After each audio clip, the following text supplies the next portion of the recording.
Bonjour à toutes et à tous et bienvenue dans la nouvelle vidéo sur la configuration des serveurs sous le logiciel Fulux.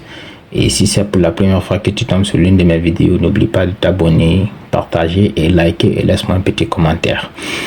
Et en premier lieu, nous avons vu comment configurer un serveur DHCP, un serveur DNS tout en leur donnant une adresse IP statique. Et nous avons configuré le serveur DHCP en format IPv4 où nous avons demandé à ces ordinateurs de venir se connecter pour obtenir une adresse IP. À partir de là, et nous avons configuré l'interface des routeurs et nous avons mis également un serveur messager en place où nous avons configuré le premier étudiant qui est là et l'élève 1 et l'élève 2. Nous avons échangé des mails jusqu'à ce que nous avons montré également les messages échangés dans le serveur qui sont également là, qui sont encore restés.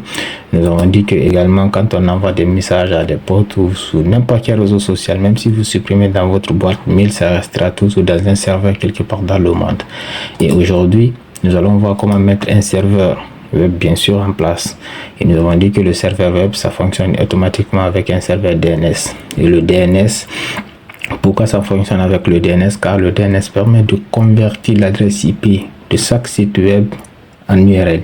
Et on appelle URL, c'est comment on appelle, vous avez vu sur le Google par exemple, quand vous partez sur le Google, au lieu de mettre par exemple l'adresse IP de Google qui est de 8.4 fois, on met www.google.com, c'est ça qu'on appelle le URL. Et c'est le DNS qui permet de le convertir ainsi.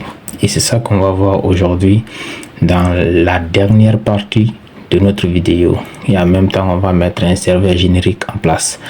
Et sans plus retarder, je vais essayer de prendre un ordinateur. Je vais le placer là. Et voilà, je vais essayer de prendre mon câble RJ45. Je vais le relier avec ce routeur qui est là. Et sans oublier la configuration de l'interface de chaque routeur, n'oubliez pas surtout. Et là, une fois que j'arrive à relier ma machine avec le routeur, je vais essayer de comment on appelle ça, configurer l'interface de ce routeur à mon ordinateur. Et je viens là déjà, j'ai une adresse IP qui est déjà fixe, qui est là déjà le 192.168.6.1. Je vais essayer également de configurer la machine en fonction de la passerelle de mon ordinateur. Vu que l'adresse IP est à 6, l'adresse du réseau de la passerelle est à 6, je vais le configurer en conformité avec sa passerelle. Je mets 6. Par exemple 15, voilà, et je mets la passerelle en bas 192.168.6.1. Voilà, donc jusqu'ici c'est bon. Une fois que j'arrive à configurer la machine avec sa passerelle, je vais essayer de passer en mode simulation. Une fois que je passe en mode simulation, je vais tester à partir de n'importe quel ordinateur. Voilà, je peux prendre celui-ci. Voilà, je vais essayer de tester est-ce qu'il y aura une connectivité à partir de là, c'est-à-dire une fois que je suis sur cette machine, est-ce que je peux accéder à cet ordinateur qui est au bout de l'autre côté. Dans la ligne de commande, je tape ping et ping c'est 192.168.6.20. et n'oubliez pas, le ping c'est la commande qui permet de tester la connectivité dans le réseau, que ce soit dans les machines virtuelles, sur les machines physiques, que ce soit sur les serveurs, que ce soit sur les machines normaux. Si vous voulez pinguer et tester la connectivité de vos machines, il faut toujours utiliser la commande ping. Et je tape entrée pour tester les paquets que je viens d'envoyer. Effectivement, la connectivité ça marche effectivement bien. Et si vous remarquez là, j'ai envoyé 4 paquets transmis et 4 paquets reçus. Donc je suis rassuré que la connexion ça marche super bien. Et là je viens, vu que je vais le configurer étant un serveur web, je clique une fois dessus, je clique sur l'installation assistant, je cherche le serveur web. J'essaie d'installer le serveur web sur mon ordinateur. Une fois que c'est installé, j'essaie de le démarrer. Là, le serveur il est démarré, j'essaie de le fermer. Je prends n'importe quel ordinateur dans ces réseaux, même si c'est le serveur DHCP, le serveur DNS, je peux prendre n'importe quel ordinateur. Je prends celui-ci par exemple. Je vais essayer d'installer. Voilà, déjà le navigateur est installé. J'essaie d'ouvrir le navigateur. Une fois que le navigateur, bon, je le désinstalle pour l'installer à nouveau, pour voir comment, vous allez voir comment ça s'installe. Je le fais ressortir et le faire rentrer à nouveau. Et là, une fois que j'installe le navigateur, je fais rentrer l'adresse IP de mon serveur qui est là. Et regardez 192.168.6.20. Je veux voir est-ce que l'ordinateur serait capable d'atteindre la page web de ce serveur. Et je clique sur afficher. Il va essayer de me trouver. Effectivement, il a trouvé la page web de Fulix qui est là. Et Fulix, bienvenue sur le serveur web. Mais personnellement, c'est pas ça que je veux. Et c'est pas l'objectif de ma vidéo. L'objectif de la vidéo, c'est de transformer cette adresse IP en URL. C'est-à-dire, au lieu d'accéder à mon serveur à travers d'une adresse IP, je vous donne un exemple. On va aller sur l'internet. Vous voyez, je suis sur l'internet. Là, c'est voilà, c'est un ordinateur normal. Imaginez que moi je veux partir sur Google. Normalement, pour partir sur Google, je mets www.google.com ou google.fr. Je mets comme ça pour entrer sur Google. Là, il me redirige automatiquement sur Google. Mais moi, ça c'est ça que moi je veux. Ça, c'est ça qu'on appelle le URL. Et il y a une autre façon d'accéder, par exemple, sur Google. Une fois que je suis sur le navigateur, par exemple, au lieu de mettre www.google.com, je tape 8.8.8.8. Et ça, c'est l'adresse IP de Google. Une fois que je tape ça, il me redirige automatiquement sur le DNS de Google.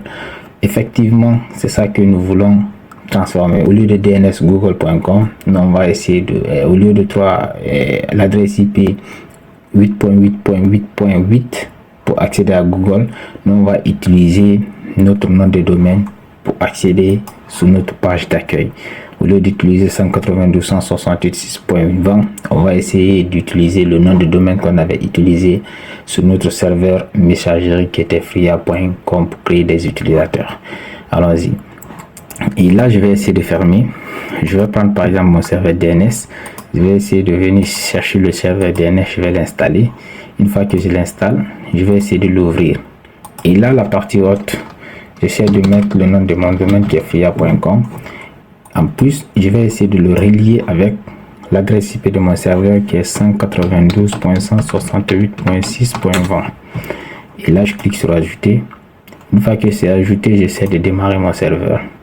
Une fois que c'est démarré, j'essaie de le fermer. Je reviens sur l'application et là, j'essaie de le désinstaller une fois encore. Et là, je sors, je le fais rentrer à nouveau. Et regardez, là, elle est vierge. Hein. Et là, il n'y a rien. Au lieu maintenant de faire rentrer l'adresse IP, je fais rentrer le URL. Le URL, c'est quoi? C'est www.fria.com. Et je clique sur afficher.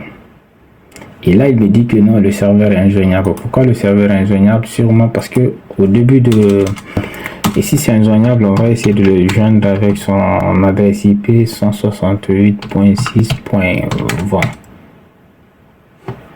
Voilà, là c'est bon. Et sûrement sur la configuration du serveur, j'ai pu, au lieu de mettre, voilà, c'est ça.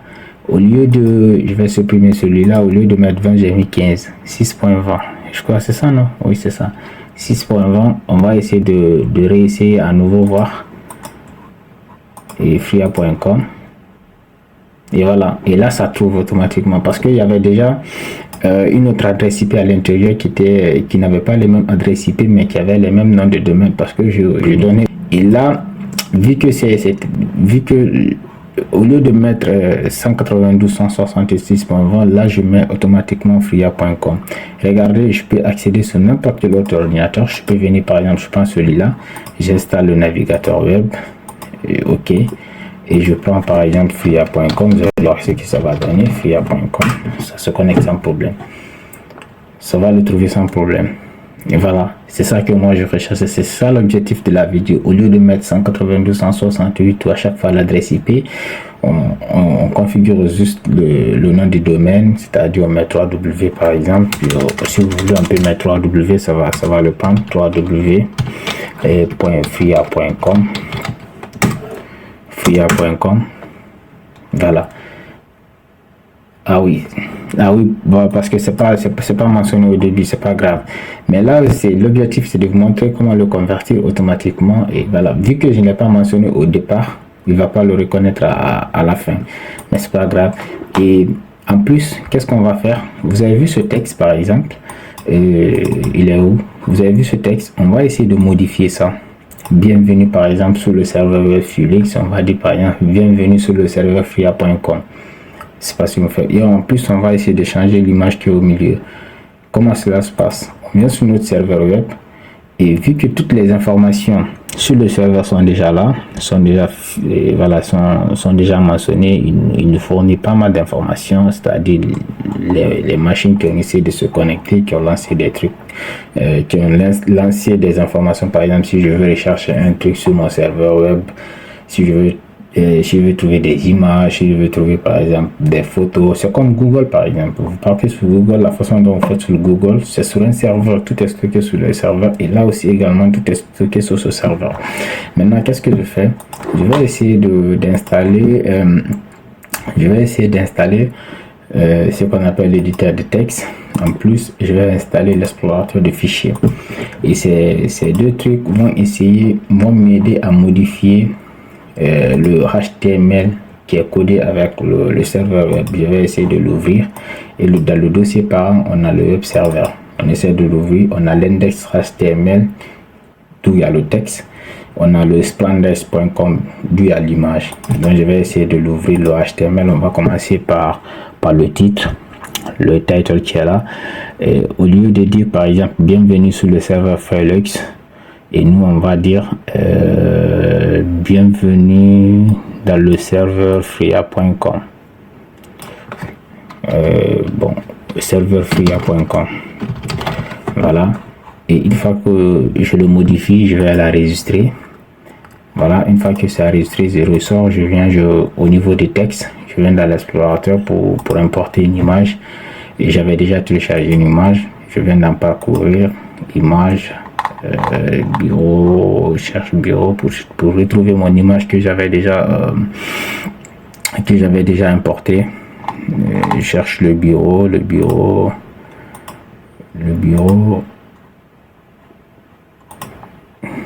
je l'ai mis, voilà, il est là, je l'ai mis sur le bureau.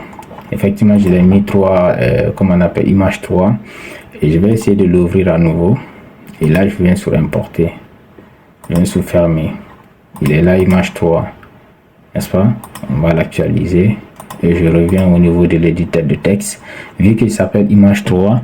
Et là où il y a PNG, là, je vais essayer de modifier la partie là. Je vais mettre image 3. C'est-à-dire pour que ça c'est du HTML, hein. C'est pour les développeurs. Donc pour qu'ils puissent reconnaître l'image, ils changent l'image dans le texte, il faudrait qu'on donne le nom du dossier dans lequel se situe l'image. Donc je vais l'enregistrer et on va essayer de fermer et nous allons ressortir dans le serveur. On va tenter à nouveau de se connecter et je viens dans mon serveur web, je lance une simulation, je viens dans mon serveur web.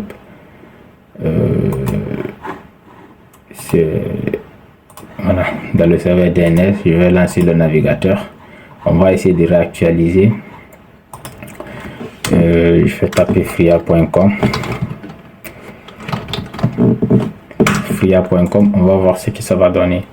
Vous voyez, ça a changé automatiquement. Bienvenue sur le serveur fria.com au lieu de bienvenue sur le serveur web felix.com.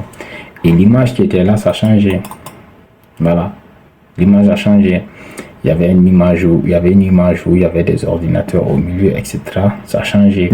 Voilà, parce que l'image que moi j'ai mis, il peut pas s'afficher parce que c'est pas les mêmes, comment je vais appeler ça, ils n'ont pas les mêmes tailles, ils n'ont pas les mêmes trucs. Donc c'est pourquoi ça s'affiche pas, parce que la page elle est petite par rapport à l'image.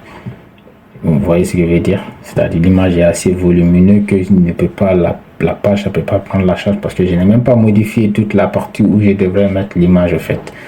Voilà, je pouvais bidouiller pour que l'image puisse s'afficher, mais là, voilà. Donc c'était juste une idée pour vous montrer comment cela fonctionne.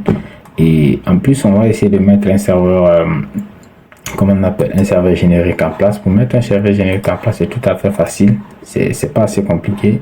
Et moi je prends un laptop, n'est-ce pas? Et je vais essayer d'augmenter les ports sur l'interface de ce routeur et pour que je puisse le connecter avec ce PC. Je vais essayer de le relier. Il va me dire que non, c'est impossible. Oui, et je sais que c'est impossible. Je vais essayer d'augmenter le nombre de ports disponibles. Je vais essayer d'augmenter le nombre de ports sous... Voilà. Donc je vais essayer de le connecter là.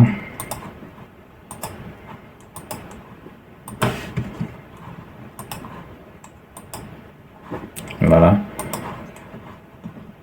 Et il me dit paramètres de configuration, paramètres de feu. Je vais essayer d'augmenter à 1. OK. Et là, je prends mon câble RG45. Je vais essayer de le connecter sur cet ordinateur. Et là, je vais essayer de configurer l'interface. Voilà, je vais prendre le réseau. D'abord le routeur. Je vais configurer l'interface du routeur. Avec ça, au lieu de 0, je vais le prendre à 7.1. Voilà. Et je vais essayer de configurer également la machine. Je vais le mettre à 7.2 et je vais mettre sa passerelle 192.168.7.1. Je crois que c'est ça que j'ai mis. Oui, 7.1, ouais, effectivement c'est ça. Et je vais faire entrer les informations de l'adresse DNS 192.168.1.254. Oui, je crois que c'est... Non, 52. Le DNS c'est 52. Et voilà, une fois que je le fais, je vais essayer de modifier le nom de l'ordinateur. Serveur générique. Serveur générique. Et je vais mettre son adresse IP devant 192.168.7.2. Ok. Donc on a notre serveur générique qui est là. On va essayer, toutefois, une fois que le serveur générique on le met en place, on va essayer de mettre deux ou trois ordinateurs autour. Voilà, deux ou trois ordinateurs autour. Vous allez voir comment cela fonctionne, hein. Voilà, je vais le mettre là. Vous êtes curieux de savoir comment cela fonctionne, mais c'est pas grave. Je vais essayer de supprimer la partie là, le câble. Supprimer le câble, je vais mettre un switch. Voilà, et puis je vais relier à partir de ce switch. Et là, voilà, comme ça j'aurai plusieurs ports pour se connecter. Voilà, là c'est bon, là je suis tranquille. Je sais que tous ces trois ordinateurs vont être sous le même réseau et je vais essayer juste de les configurer de telle sorte qu'ils peuvent se voir 7.3. Voilà, et je vais mettre la passerelle 192.168.7.1. ok. Donc je mets l'adresse de DNS 192.168.1.52 et voilà, la première machine en est bonne. La deuxième machine, j'essaie aussi de mettre son adresse IP 7.4 et la passerelle, ok, DNS 192.168.1.52. voilà, je vais utiliser leur nom comme adresse IP et c'est pas compliqué, hein. Voilà, et donc vu que ça c'est un serveur générique, je vais essayer de lancer la simulation. On va essayer de configurer le serveur générique. Je viens dans l'installation, on cherche le serveur générique, il est là, je le fais rentrer, je l'installe, ben, c'est tout bon. Maintenant voilà, et la partie la plus importante c'est là, les ports. Moi je vais prendre 69 000, quelqu'un d'autre peut mettre 54 000, etc. Je vais essayer de le démarrer. Une fois que je le démarre, je vais essayer de le fermer. Je viens, j'ouvre mes clients, j'installe le serveur générique client. Il est où? Client générique, il est là. J'essaie de l'installer, j'ouvre, je mets le port du connectique, je mets 69 000 du serveur. J'essaie de le connecter. C'est connecté, je dis par exemple bonjour. Bonjour. Et une fois que j'écris bonjour, ça c'est du message. Voilà. Ah, l'adresse IP déjà, j'ai oublié 192.168.7.1. .7.2. Voilà, je vais essayer de le connecter à ça. Voilà, une fois que je dis bonjour, j'essaie d'envoyer mon bonjour. Une fois que j'envoie mon bonjour, vous ouvrez le serveur générique, vous trouverez l'adresse IP de la machine qui envoie le bonjour, 192.168.7.3, n'est-ce pas? Et il a dit bonjour 2 fois. C'est sur cette machine. Et je vais essayer de configurer également la troisième. On va essayer de prendre client générique. Il est où? Il est là. Je l'installe. Client générique. Je mets l'adresse IP de la machine, 168.7.2, je crois. Oui, c'est ça. Et je fais rentrer le numéro du port qui est 69 000. Et je vais essayer de le connecter. Je dis bonjour. Comment allez-vous?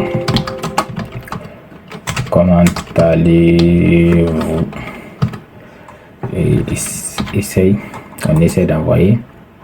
Comment allez-vous? Et là, j'ouvre le client générique. Et chaque ordinateur qui envoie un message, il y a son adresse IP qui est mentionnée. Regardez, chaque ordinateur qui envoie un message, il y a son adresse IP qui est mentionnée. Réception, requête, démarrer. Il y a connexion stock 192.168.7.3 qui est cette machine qui envoie bonjour 2 fois. Et il y a stock au stocké, connexion au stocké qui est 192.167.4, cette machine qui envoie comment allez-vous. Donc ça c'est un serveur générique. Voilà, ça c'est un serveur générique et vous pouvez l'installer au sein d'une école, au sein, je ne sais pas, au sein d'une entreprise pour savoir des personnes qui vous envoient des messages. Une fois qu'ils vous envoient des messages, vous savez le message ça vient de quel poste. Si c'est le poste 1, poste 2, poste 3. Et si ça vient de Ibrahim, ça vient d'Ismaël, vous savez déjà qui vous envoie le message. Donc c'était tout pour cette vidéo. Et je crois que c'est la dernière partie de la configuration sur le logiciel Fulix sur tous nos serveurs. Et si vous venez de tomber sur cette vidéo, n'oubliez pas de liker la page, commenter et vous abonner surtout et laissez-moi un commentaire pour m'encourager bien sûr. Et dans les prochains jours, nous allons voir d'autres vidéos sûrement sur la création des machines virtuelles et comment créer une machine virtuelle, que ce soit sous les 3 formes Workstation et soit sur le Windows, c'est-à-dire le système Windows qui est Hyper-V, voilà, ou sur d'autres logiciels de virtualisation. On va essayer de voir comment mettre des machines virtuelles au sein d'un ordinateur, comment les configurer et au-delà, on va partir sur la configuration des serveurs.